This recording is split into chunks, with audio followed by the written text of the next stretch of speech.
Welcome back to the deep dive, everyone. Today we're going to be taking a closer look at a really fascinating thinker, Nicolas of Cusa. 15th century German guy. Maybe not a household name for everyone out there, but trust me, this guy is really worth getting to know, especially for anyone, anyone who's ever sort of wrestled with those really big philosophical questions, the ones that keep you up at night. And let's be honest, that's probably all of us, right? Absolutely. So Cusanus, besides his philosophical work, was also deeply involved in, church stuff, reform, administration, all that. He was even a cardinal. Can you believe that? And he was like a total intellectual powerhouse. Canon law, ecumenism, even mathematics. He really delved into it all. And big surprise here, he was heavily influenced by Neoplatonism. Yeah, that's a key point. He was pretty much self-taught when it came to philosophy and theology, but he really dug deep into, the works of earlier thinkers, people like Thierry Chartres, Ramon Lull, Albert the Great, and of course the Neoplatonists, Proclus and Dionysius the Areopagite. Right. Right, a real scholar. Yeah. And speaking of scholarship, I mean, this guy wrote a ton, sermons, theoretical stuff, the whole works. So for our deep dive today, we're going to be focusing on the Stanford Encyclopedia of Philosophy entry on Cusanus, trying to sort of distill, the core of his thought, the stuff that'll really grab a philosopher's attention, his metaphysics, his epistemology, and of course, his philosophical theology. What do you say? Ready to jump in? Let's do it. All right, so let's start with the basics. What's this guy all about? What's his deal when it comes to the nature of reality and all that jazz? Well, you can't really talk about Cusanus's metaphysics without talking about his most famous work, De Docta Ignorantia, or in English, On Learned Ignorance. Came out in 1440. And in this book, he lays out his whole system, God, the universe, Christ, humanity, the whole shebang. And it all revolves around this central concept, the maximum. The maximum. All right, I'm intrigued. Break it down for us. So basically, God is the absolute maximum. He is ultimate reality, pure being, completely unlimited, no restrictions whatsoever. And the universe, the one we experience, the physical world and all that, that's the contracted maximum. It's an image of God, but it's limited, finite. And then there's Christ, who is this unique kind of maximum that, he unites both the absolute and the contracted. So contraction is a key metaphor here. It refers to the finite nature of all created things. We're all limited, because we're just reflections of God's infinite being, which is absolutely unlimited. Okay, so God is this infinite source, and everything else is like a finite version of that. It makes sense. But here's a question. How can we even begin to talk about this infinite God if we're stuck with our finite, human minds? It seems like a bit of a mismatch, right? That is precisely the problem, and it's what leads to Cusanus's concept of learned ignorance. There's absolutely no comparison, no proportion between finite and infinite. So our human intellect, can never fully grasp God's essence. And recognizing that, understanding the limits of our knowledge, that's the learned part of this ignorance. It's not just admitting we don't know something. It's about knowing why we can't fully know it. So it's about being aware of the boundaries of our own understanding, especially when it comes to the divine. Now, there's this other idea I remember coming across, the coincidence of opposites. Sounds pretty wild, I gotta say. Yeah. How does that fit into all of this? Yeah, that's a tough one, for sure. But it's central to Cusanus's thought. It suggests that in God, all these opposites, things that seem to contradict each other, they actually coincide. Like maximum and minimum, for example. Now, hold on. Before you jump in, this doesn't mean that in the created world, in our world, a thing can be both something and its opposite at the same time. Right, of course. But within God's infinite oneness, these distinctions, these opposites, they kind of dissolve. They become meaningless. They don't apply in the same way. So it's not that a tree is somehow both a tree and not a tree, but that in God, these categories, these opposites, they don't even exist in the same way. Exactly. Cusanus is really pushing us to think outside the box here, to use a different kind of language when talking about God. Okay, now what about those geometrical illustrations he uses? Like the circle and the tangent line. What's he getting at with those? Think of it like this. Imagine a circle and a straight line just touching it at one point, the tangent. As the circle gets bigger and bigger, its circumference starts to look less curved, right? It almost looks straight in a small section.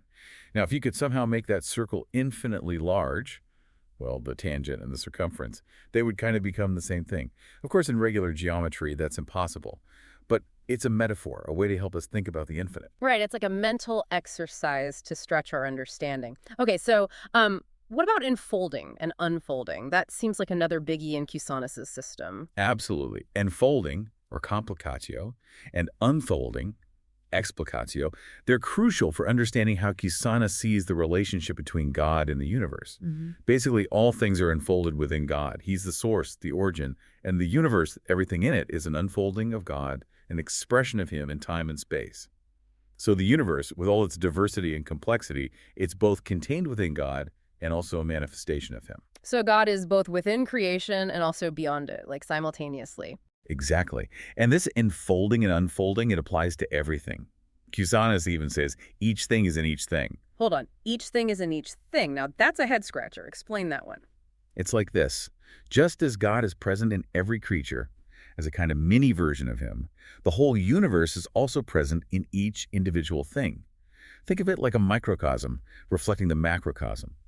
Each individual thing is a reflection of the whole, and because the whole is made up of all these interconnected parts, each thing also contains within it the totality of its relationships with everything else. Wow. So even the tiniest little thing contains a reflection of everything else. That's deep, man. So how does all of this relate to how Cusanus views the universe as a whole?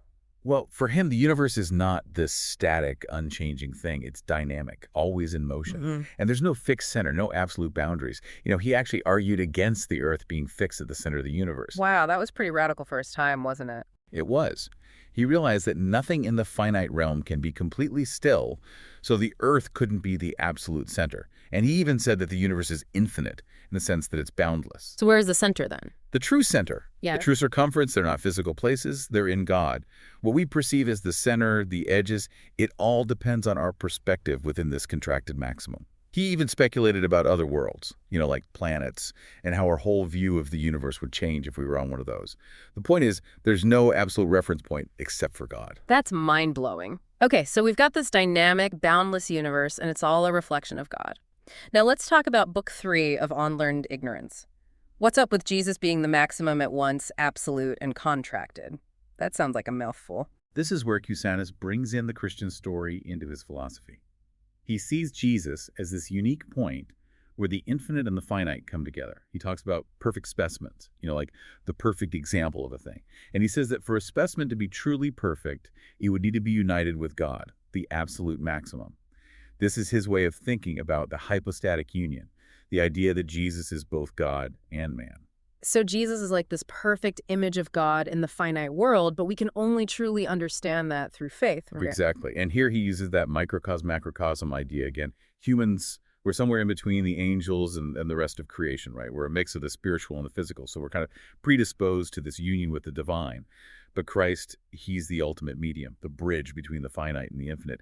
And he's also like the model for what human beings can become. So all three books of Unlearned Ignorance, they give us this complete picture of reality. It's pretty complex, but it's definitely fascinating. Now let's switch gears a bit. How did Cusanus think about the mind and how we know things? Well, Cusanus doesn't really separate ontology and epistemology. His ideas about how we know things are totally tied to his ideas about reality. He uses this metaphor of the mind as measure, mens mensura. Our minds, in their own limited way, they're like a reflection of the divine mind. In his later dialogue, Idiota de Mente, he even defines the mind as the limit and measure of all things. Although the source we're looking at points out that this definition might actually fit the divine intellect better. So the mind is like a measuring tool. How does that enfolding, unfolding idea work with the mind? In the same way that God's mind contains the truth of everything, the human mind contains concepts, our way of understanding things. You could say that God's knowing is creation itself, while our knowing is forming concepts. In Cusanus, he was a realist. He believed our concepts are based on real things, God's creation. But there's a big difference. God's knowledge is one, unified, while ours is multiple, divided. We experience things as separate. So our understanding is always incomplete. We're always missing something. That's where de conjecturis, or on conjectures, comes in. The title itself tells us that our knowledge is kind of, conjectural. Meaning that we can never grasp the essence of anything perfectly, exactly as it is in itself. Our knowledge is always an approximation, a likeness. Only God knows things fully and completely. So even our most cherished beliefs, they're just best guesses. In a way, yes, because they're always affected by what Cusanus calls otherness. It's the limitations of our perspective, the way we know things. He uses the example of a cardinal looking at the Pope. We see things from a certain point of view, and that limits our perception. We're always seeing things from the outside, as it were. And it's not just our physical position that limits us, right? Nope. There's the fact that we're embodied beings, the limitations of the objects themselves, and even the limitations of our concepts and language. They never perfectly match reality.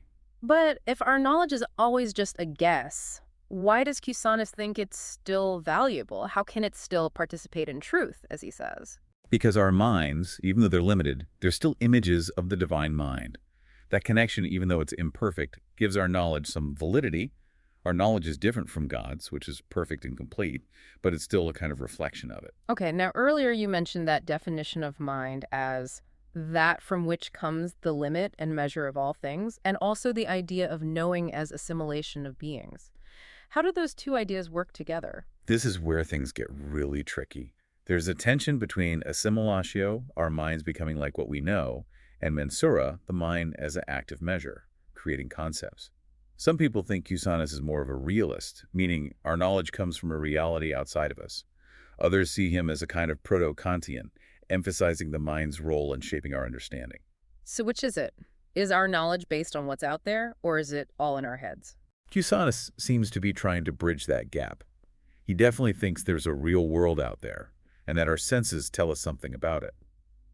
But he also stresses the mind's active role in making sense of our experiences. Our knowledge of the world, it's always going to be conjectural because we're dealing with images, not the true forms that are one with God. Only math, because it's something we create ourselves, can be truly certain. And what about that living compass metaphor? What's that all about? It's a great image, right? A compass, it can be adjusted to measure different things. It's not fixed like a ruler. And that's like our minds. We can adapt our thinking, create new concepts to understand different things. So for Cusanus, both the mind and reality itself are involved in the process of knowing. It's a two-way street. We try to become like what we know, and we also create tools to help us understand it. Okay, that's really interesting. Now let's move on to Cusanus's philosophical theology and his use of symbols. You mentioned the icon and the wall as being important. What's the deal with those? As Cusanus got older, he used more and more metaphors and symbols to explain the relationship between God and creation. But he wasn't changing his basic ideas from unlearned ignorance. The icon on the wall, they come from his book, The Vision of God, and they're great examples of this symbolic approach. So tell me about this all-seeing icon. How does it help us understand God's vision? Imagine one of those paintings of Jesus where his eyes seem to follow you no matter where you stand. That's kind of what Cusanus had in mind. He uses this image to symbolize the fact that God sees us and we try to see God. But he's careful to say that the icon's gaze is just an illusion. It's not real seeing. God's vision, that's something totally different. So it's not just us looking at God, it's God looking at us, and that's somehow more fundamental. Yes. Cusanus even says that for God, seeing and being seen are the same thing. God seeing us is the same as us seeing God. And the icon, it's a symbol of how different levels of reality connect, and how God can be both present and absent at the same time. The icon seems to see us, but it's just a trick of the light, while God really sees us, even if we don't always feel it. Okay, that's pretty deep. Now, what about the wall of paradise? What's that a symbol of? The wall of paradise represents the limits of our reason when it comes to understanding God. It's the point where our logic breaks down. Cusanus describes 3 stages in our journey to God. First, we're outside the wall, where we can kind of understand the idea of enfolding and unfolding. Then we reach the wall itself, and we're faced with the coincidence of opposites. Our reason can't go any further. We just have to accept that in God, things are different. Finally, if we're lucky, we get through the wall when we experience God directly. But this experience goes beyond words and concepts. So the wall is like the edge of what we can understand with our minds. Exactly. And from this point beyond the wall, Cusanus talks about God as the oppositeness of opposites. Like, if we really focus on the paradoxes, the things that don't make sense to us, we might actually get closer to understanding God. Because God encompasses all those opposites, but not in the way we experience them in our limited world. So instead of trying to resolve the paradoxes, we should embrace them. That's a pretty different way of thinking about theology. Now, you also mentioned Cusanus's idea of God as the not other. That sounds really abstract. What's he talking about there? It does sound abstract, but it's basically about how completely dependent we are on God. He uses this phrase, the not other, as a name for God, and he contrasts it with how we usually think about difference in the world. We see things as separate, distinct. That's how our reason works. So God isn't just another being, different from us in the same way that, I don't know, a chair is different from a table. Exactly. Cusanus says that God is not other than anything he's created. He even says the not others is not an other, nor is it other than any other. It's a paradox. Created things are different from each other, but God isn't like that. He doesn't like anything. He's the source of everything, including our own distinctness. So it's like God is both the ground of our being and the source of our difference. It's a pretty mind-bending idea. It is, and it shows how the relationship between God and creatures is completely different from the relationships between creatures themselves. Okay, one last thing. Let's talk about math. It seems like math was really important to Cusanus, not just as a tool, but as a way of understanding reality itself. Absolutely. Cusanus believed that math is the most certain kind of knowledge we can have because we created ourselves. And for him, math was a model for God's creation. The way we use numbers and shapes, it's like a reflection of how God created the world through the word, the logos. And he uses mathematical ideas all over the place in his work, right? All the time. Like he uses geometrical shapes in Unlearned Ignorance to talk about how our knowledge is always approximate and how opposites coincide in God. And he uses numbers to explain enfolding and unfolding. Even the image of an infinite sphere, that's a way of talking about how the universe is boundless, a reflection of God's infinity. And later on, he explicitly connects the Word of God with our ability to measure things. So math isn't just some random thing for Cusanus. It's deeply connected to his understanding of both the human mind and God's creative act. Exactly. And in some of his later works, he even uses mathematical metaphors as names for God, like the infinite angle. Wow, that's pretty cool. So it's clear that Cusanus had his own unique brand of Neoplatonism. What would you say are the most distinctive things about it? One thing is the way he uses that asymmetry between Plato's forms and the things that participate in them. He applies that to God and creation. We depend on God, but God doesn't depend on us. There's a one-way flow. He also talks about God's present absence.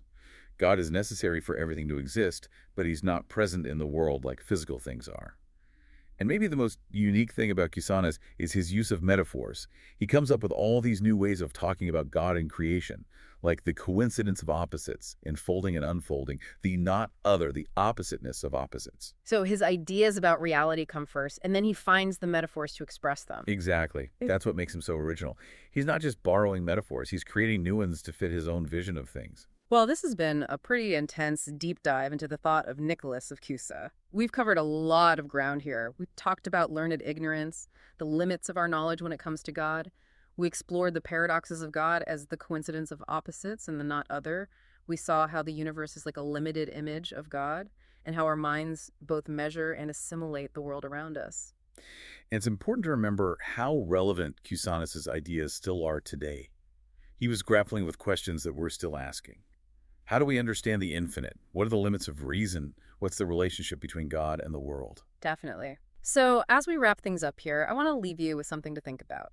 How could Cusanus's idea of learned ignorance change how we approach knowledge and certainty today? Not just in theology or philosophy, but in all areas of life. It's a question worth pondering, for sure. And if you're interested in learning more, I highly recommend checking out Cusanus's own writings and the scholarship that's been done on his work. Thanks for joining us on this deep dive.